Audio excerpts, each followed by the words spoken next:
So I'm just trying to teach them now how to be young adults and kind of show them how tough it is in the real world. And if you want this, you got to go out and earn it. Hey everyone, welcome to the Life of Dad Show. Here in the Life of Dad Show, we talk with athletes, actors, entrepreneurs, CEOs, musicians, entertainers who've all made a name for themselves, but the one thing that is most important to them is being a dad. On this week's show, I'm talking with Pro Football Hall of Fame member Walter Jones. Walter Jones played for the offensive line on the Seattle Seahawks. We talked about the impact of fatherhood, what he's trying to teach his kids as they're growing up and as they become young adults, and also his time in the NFL. Great guy. You're going to love his thoughts on fatherhood, as well as when he takes me back to his playing days, and also getting that call into the NFL Hall of Fame and having his son introduce him into the Pro Football Hall of Fame.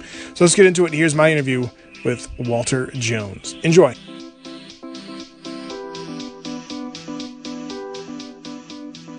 Hey everybody, Art Eddy here for the Life of Dad Show. And on the line, I'm very happy to have NFL Hall of Famer Walter Jones. Thanks for taking the time to chat with me, Walter. How you doing, sir? I'm doing good, man. How you doing? Good. It's a pleasure to chat with you. A big fan of the NFL. I want to talk about fatherhood. Here at Life of Dad, we love to get everybody's take on fatherhood. And if people follow you on Instagram over at BigWalt71, of course, we'll put up links on where people can find you on social media. One of the great pictures and statements you have with your kids is, you say, "My pride and joy, the two driving forces behind all I do, the reason why I wake up and try and do good in the world." Love that mentality here at Life of Dad.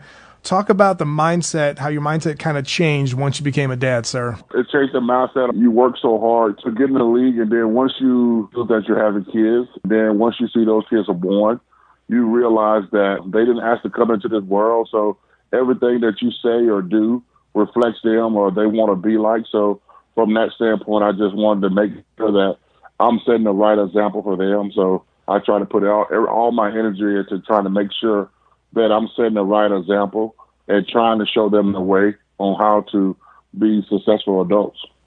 Nice, Walter. And, one of the number one things that your kids have seen, especially, they saw you getting inducted to the NFL Hall of Fame, they saw you putting in the hard work, but is there one thing out of the great things you've done in your career that you hope stands out for them if they look back and seeing, what you've accomplished and all that in your great career? Is there one thing that you hope that they recognize in regards to whether it's effort, mentality, mindset, whatever the case may be, that is there one thing out of the rest that you hope stand out for them as they go off into the world? Oh man, I have a couple. I have just hoping that they see that you have to, if you want it, you have to go out and earn it. That's something that I tell them all the time, that whatever they see me doing or whatever they see that I have earned it. So if you want that same life, you have to earn it. And sometimes that don't mean a big fancy house or a nice car. That just means being able to go out and support yourself and be able to take care of yourself. And I think as a parent, that's what I try to do. And I try to teach them to treat people the way you want to be treated. So I'm hoping that they see me the way that I treat people, how I treat fans when I see fans. I hope that they take that into their life, that, you treat people the way that you want to be treated. Well said, sir. Appreciate that. And when you found out you're going to be a dad, what was kind of going through your mind, sir? I was ready. I think it was a situation where, I was married at the time. So I think I was ready and prepared for that situation. I mean, my wife was prepared for that. It was fun. I ended up having twins, so that was unexpected, but we had twins, and it kind of made things fun. I think the situation, but I was ready. I think I was ready. I think because my dad wasn't into my life, I was prepared for it, and I knew what type of dad I wanted to be. I wanted to be there for my kids, and even that I went through my divorce and stuff, that was my number one thing, that it wasn't going to be a situation where we're fighting over homes or where they want to go. I wanted to be wherever they was and wanted to be if they wanted to see me, I was right there or anything. So I made it easy for them to know that, hey, even though me and your mom is not together, that I'm going to be in your life and be there. So I made a conscious effort to always be wherever my kids are. Love that, Walter. Thanks very much for sharing that. And for new dads or dads to be listening, what is one big piece of advice you like to offer to them? Just let them know you love them. I think that's a number one thing. Sometimes as dads, we always try to be the tough love. We try to put it off on the parent, on the mom, to be the one that's showing the affection. But I think as a dad, I think sometimes we don't do that. So I learned that coming from the South and stuff. We didn't show our affection. So I think if you show your kids from day one that you love them and you're okay with telling them you love them, That's what I would tell the young guys. Just let your kids know you love them, and don't be afraid to show your affection. You still can be tough love. You can still try to teach them the wrongs and rights. But when you want to show them that you love them, show them that you love them. No doubt. And, I have two daughters, 11 and 8, and there's certain qualities that, I totally see that they got from me, and then certain qualities I see that they got from my wife. And is there a thing when you're like talking to your kids, or whether you're trying to discipline or just talk to your kids or see something that they do, you're like, man, they are spitting images of me. I mean, I know you said you have twins. So is there something where you're like talking to them or you realize like, man, yep, this is a me trait? Yeah, I tell their mom all the time. I said now that they're older, now they're 19 now. So now they're from day one, we never tried, because they were a girl and a boy. For a brief moment there, we tried to do the twin thing by dressing them alike. But, as they got older, they had their own personality. My daughter is more into fashion, more into clothes. My son is more of don't care what he's wearing. Like, he'll wear it till you be like, what are you wearing? But, from the standpoint of how they interact with people and stuff, very outspoken. I think they get that from me. My son is, he's a smaller version of me, but more outspoken at his age than where I was at 19. I knew at 19, I wasn't saying, if I walk into a room, I'm not the first one talking. And you walk him in a room, he's the first one. So I don't know who he get that from, because their mom is kind of shy too. They just, the school teach them better. They're more outspoken. But from a standpoint of just watching them sometimes, the way they interact with stuff, the way they make choices, you just see that, that they got my ways, or the way that they have fun and laugh and stuff. So I always see that in me or their mom, just having a good time. Nice. And this kind of question kind of bleeds into fatherhood and also into your great career in the NFL. I love seeing, when you got inducted to the Pro Football Hall of Fame, you had your son help you up there on stage and all that. Talk about that moment, because it's combining two worlds, right? Like, obviously your career and everything that you left is a great legacy. And then, of course, the legacy you have with your son. It was a great moment. I think the thing about it was my son at that age was probably, I want to say 14. So it was a moment where you giving him responsibility to say, okay, because most of the time, my kids didn't understand what I did, because by the time they got old enough to understand, I was out of the league. So, for him to do that, I thought it was great. I thought it was to show him that, hey, I respect you. I want you to be a part of this. There's no other body that I would want to represent me in this moment. I want you to be a part of it. I want you to get a chance to come to a place where you can meet other players exactly like me. So for me, that was amazing for him to be a part of that. And now, at that point, we had 7, 8 guys in our group. And he was a part of that whole, process of me getting the phone call, by sitting down talking. He went to all the meetings. So he met all the other Hall of Famers that was in my class.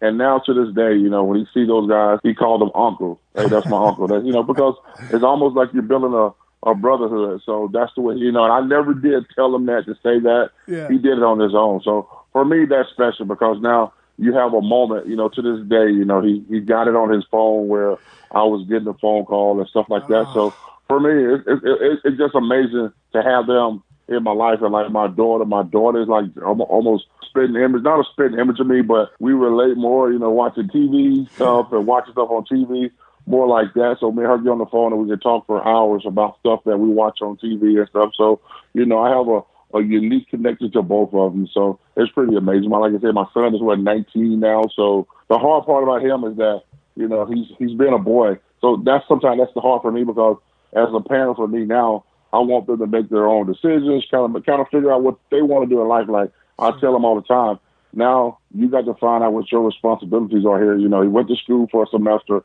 It didn't pan out. So he's back here in Seattle, and he's going back to school in spring. So he got this dead time now to kind of figure out what he want to do with his life. And, he's been back here now for about a month. So I sat him down and I told him, I said, now you need to figure out, I give you an opportunity. You got a car, you got money, you got food, you got a warm house.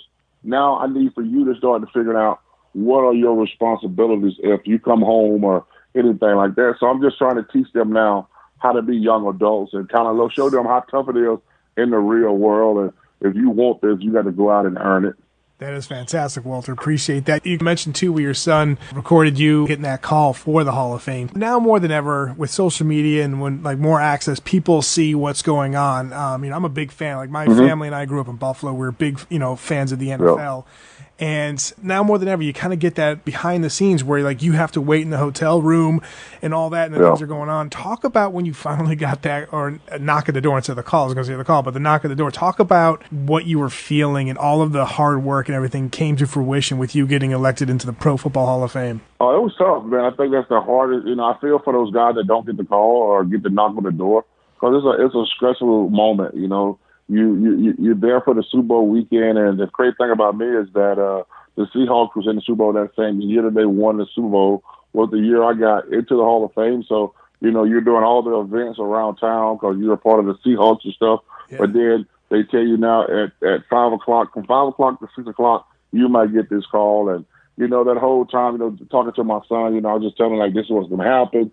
Talking to family and friends, oh, you're going to get the phone call, in the back of your mind, you're thinking, like, what if? And, you have those thoughts. And then once you get that phone call, all the relief is done. You're happy. Your son is there. My son is confident and saying, Dad, I knew you were going to make it. And at that moment, man, that's when I don't know what kind of feeling it was, but it was a feeling of, I prepared myself for this moment, but I did prepare myself if I did get the call. So it's one of those where, like, even though you're excited, and my son's excited, everybody's excited, and I'm thinking to myself, like, man, what if I did get that call? Because, everybody was so sure and so like, oh, you're going to make it. So at that same moment, I almost had like a panic attack because I was saying to myself, I did prepare for if I did get the call because my son was excited, my friends. So I was like, oh, my God, I did. And that took me aback for a second. And then that's when I started feeling sorry for the guys that did get the phone call, that they was there and they sat there and they get the call. So I felt for those guys. And, when I got a chance to see those guys, I told them that, you will be in here, man. It's just you're going to be here, just a matter of when. Yeah. So I would say it's a real mixed emotion where your emotions are high and then your emotions get low. But once you get into that room with all your brothers, the guys that got it with you, you're happy. So some of the guys are like Andre Reed was like 7 years waiting. So those guys are so happy, and it doesn't change. The guy said, sometimes your thought change, but still you're happy when you get that phone call. So it was amazing, man. So it was a pretty cool event. I was so happy that I got a chance to share with my son. Nice. And, that was 2014. That was the time I was lucky enough to go to the Super Bowl and see your, Seahawks beat up on the Broncos, man. So that was, not only did you get in the Hall of Fame, but your team from the Super Bowl. So that was like icing on the cake, right? That was so cool. And then the cool thing about it was that the weather was perfect. I think they was predicting that it was going to be cold and snow. Yeah. Then it turned out to be like 55, a perfect evening for football. And soon as the game was over with, the storm came in, so I thought it was perfect. Yeah. And, I didn't think the game was going to go the way it was going to go, but I think the Broncos thought it was going to be bad weather, so I don't think they were prepared for that. So, the Seahawks got a chance to jump on them. And, with me being in the Hall of Fame that night, we had so much stuff to do. So, it really, you could watch the game, but you was running around so much. So, it was pretty cool to be a part of that and to, to get in the same year that the Seahawks won their first Super Bowl. Nice. 2 more questions before I hit you up with a Life of Dad quick 5. With playing with the Seahawks, you were part of the team that moved from the AFC to the NFC. And some people are like, oh, you're,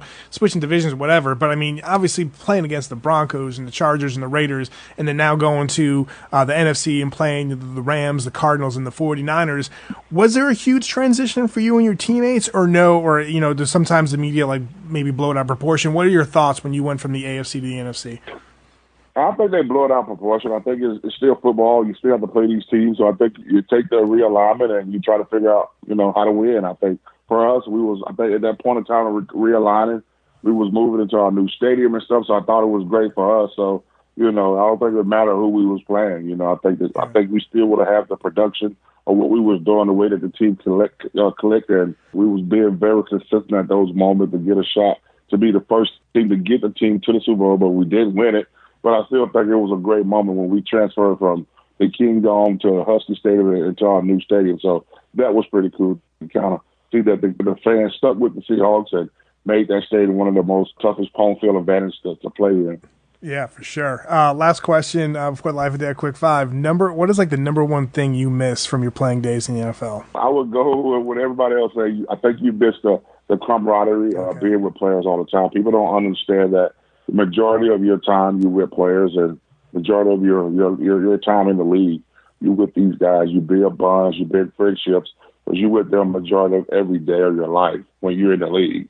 So I think one thing you miss about that, you miss just the laughter, just having fun, just, going to war or going to fight on Sunday, win that game or lose that game, you back at it the next week with the same guys. So for me, I think I miss that part of it, just being around those guys and, but then when you get with those guys now, you go out to dinner, you go hang out with those guys, it's the same conversation. We talk about the good times. So that's why everybody say once you leave the game, you never get that moment back where so I tell guys all the time, the young guys, to cherish the moments and, start preparing now for what you're going to do after football. And, but I think that's the number one thing I miss, just being around those guys and preparing every Sunday to go out and try to win a game. Nice. I appreciate that. Great conversation about fatherhood and football. Thank you so much. Now we got Life of Dad Quick 5. Favorite family movie in the Jones household is with you and your kids as well? Oh my God. I would say Home Alone. I said we watch it every Christmas. It's something that we do every year. So I would say that. My kids now are more into scary movies. I'm not a big scary movie guy, but my kids are. So, but I would say Home Alone. Something that we all sit down and watch every year. Nice. Favorite family song, maybe not now because, they're older and all that good stuff, but like maybe when you were younger, or was there a band or an artist you couldn't wait to introduce them to when they got a certain age? Not really. I think it was, I think for me personally, for my kids when they was growing up, they were young, when I was playing, they were young. My kids used to love Itsy Bitsy Spider, so they loved it so much when I used to sing it to them. So when I would go out on my away games, I got a little tape recorder, and it literally record the tape back and forth because their mom had to play it at night when they're in the bed, so they could hear my voice. So I would say that was probably a song that my kids enjoyed for me to do when they. I can remember that to the day where I had to record Itsy Bitsy Spider back and front, so my wife would just put it in the room and play it, and it would put them in sleep, or it'll catch their attention. Oh man, Walter, probably hands down of that question I asked many people we've had on the show, one of the best answers for the best family song. I just remember that. To be honest, we was talking about it probably 2 months ago. That I was telling my kids, I said, y'all love Itsy Bitsy Spider. When I sang it, that I had to put it on tape back and forth, and anytime the kids was act up or crying, she could play that, and they would just be quiet, so they would think I'm in the room or something. Yeah. So they would hear it. So I would say that song.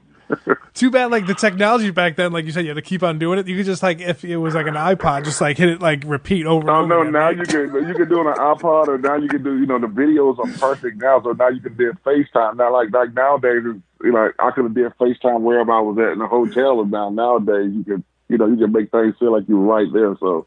No doubt. Describe the perfect family vacation. Where would it be? Oh, man, I would say Hawaii, man. My kids love Hawaii, man. We would say with the Pro Bowl, I've been to Hawaii about 15 times. And so, but my kids, because we here in Seattle, so we always during spring break, we always say, let's go somewhere warm. So one year, and I thought, let's go down to LA for the weekend. We'll have fun. It's warm, but we went down there. It was the worst week we ever had. It was rain. It was snow. So we okay, we done with that. So we just made a decision. Let's go. At spring break, we going to Hawaii. They love Hawaii. It's a 5-hour flight from here, so we plan Hawaii. So when I retired in 2010, and for the next 4 years, that's when we went to Hawaii. So nice. I would say a great family vacation for my kids, because we're from Seattle, anywhere warm. Nice. So I would say Hawaii. Anytime we get a chance, so we can get out to Hawaii for a couple of days, and we really enjoyed that. Love it, man. I talked to Matt Hasselbeck a few weeks ago, and I asked him this. I know it's a tough question, and he said it was a tough question, but describe playing at Century League Field in one word, or, I know it's a tough question, but what is one word that describes that environment? Ecstatic. The atmosphere, the fans, it makes your hair stick up on your arm and stuff. I hope that's the right word I want to use, but just the electricity, you can feel it soon as the crowd get going. So. Nice, man. And lastly, I know this is tough because with your great preparation each week in and week out, obviously you're a Pro Football Hall of Fame inductee and member and all that. So, for you, it would probably be everybody, but was there one guy that you loved going up against the most in the NFL? I don't think there was one guy, I tell people all the time, I said, once you recognize us, people start talking about you, everybody give their A game. But I think I enjoy the mismatch of playing against guys, because that was, as an O-lineman, you really can't have no stats. So my stats was, okay, keep them out of there. I used to watch the defensive guys after the game. They all were, for me as a player, as an offensive lineman, you get the stat sheet. You look at it, okay, we won. Okay, check. Quarterback, how many sacks he gave up, and sacks rushing yard. That's about it. That's all we watch. That's all we look at. Yeah. But, defensive lineman guys, they go in, they look at the score, then they look at their stats, that they give up anything, that they get any sacks. So me personally, the guy I'm going with, my goal is to have him 0-0-0. So for me, that's what I try to do. So when that guy sit down on the bus, I want him to look at it and say, man, I didn't do nothing to help this team win. So for me, that was something that I look forward to trying to do, to keep those guys, when they look at their stat sheet on the bus leaving the game, they want to say, Dak, Walt kept me out of the stat line. Like, if they get tackles, tackle for loss, fumbles, quarterback assists, anything. If they make a tackle, like if one guy makes a tackle and they jump on the pile, they get an assist for that. So for me, I said, okay, you're not going to get an assist or nothing. So they look at their stat sheet and it's 0-0-0-0-0. That would be disrespectful if I name a guy and say, oh, I like to go against Womack but no, I enjoy the mind game of going against guys that wanted to come out and try to beat you. I always try to think about, okay, what are you going to beat me now in the third quarter? And most of the time when I'm thinking about it, I just studied this guy. I could tell you, like, okay, he tried to get me with the swim move. Now he's going to try to, in the fourth quarter, he's going to try to give me a fake swim move, or he's going to try to spin move. And actually, because those guys are sitting there thinking of ways to beat you. So, yeah. And I'm already got that in my mind. So when they do it, you're like, oh man, that's pretty cool. That I kind of was thinking what they're going to do. They're just preparation and learning the game and being on the game, staying focused throughout the game. No doubt. Spoken like a true Hall of Famer. People, make sure you follow Walter on Instagram and Twitter at BigWalt71. Continued success, Walter, with everything you got going on. I really appreciate talking football, but mostly, of course, talking about fatherhood. All right, man. Thanks a lot. You take care. All right, you too. All right, bye-bye. Thanks so much for listening to the Life of Dad show. You know where to find us, lifeofdad.com, and on Twitter and Facebook.